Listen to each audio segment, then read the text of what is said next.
Hello everyone, it's Jose here. One of the conversations that I frequently have with leaders is about performance management. Every time an employee misbehaves, a leader automatically wants to write them up, which a lot of times it may be warranted.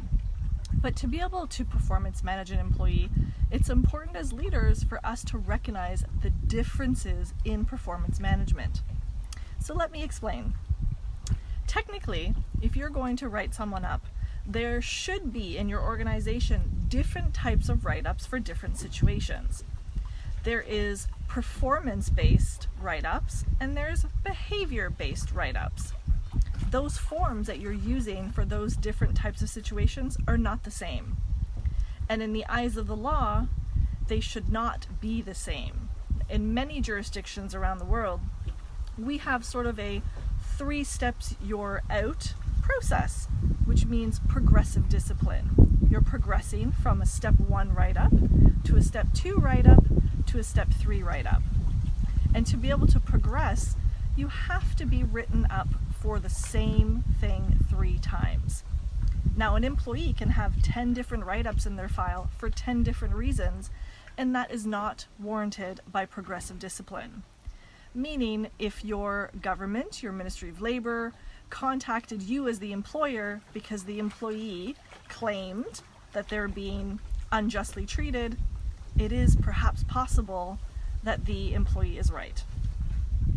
So when we're going to performance manage someone, the first step is to ensure you have the proper paperwork, either a performance-based paper or a behavior-based paper. The performance-based ones are anything that are listed in someone's job description.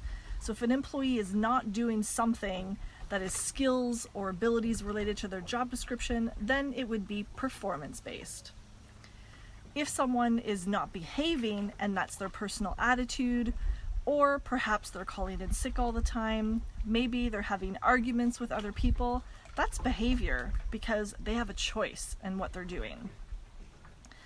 Next is progressive discipline. When you start writing someone up, you have to ensure that you're truly giving them an ability to improve. The purpose of a write-up should not be just to get rid of them. The purpose of the write-up is to bring the employee back on track. So once you write up an employee, you should give them 30 to 45 days to improve. And during that 30 to 45 days, you should be meeting them at least once, if not twice, to track their progress or lack thereof. And there's also a document for that as well. Now, if that employee is also not behaving and it's the same issues trending over and over, then maybe you would move to a step 2 write-up because it is the same issue. Now again, you would give that same employee another 30 to 45 days to meet you halfway, and if it still doesn't work, then maybe you would lead into a 3rd one.